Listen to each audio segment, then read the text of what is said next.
தத்தி தள்ளாடும் தங்கக்கூடம் வந்து சேராதோ அந்த புறம். தத்தி தள்ளாடும் தங்கக்கூடம் வந்து சேராதோ அந்த புறம்.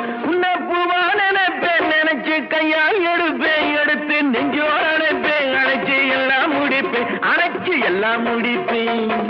நேத்து பூத்தாளே ரோஜா மொட்டு பறிக்க கூடாதோ லேசா தொட்டு.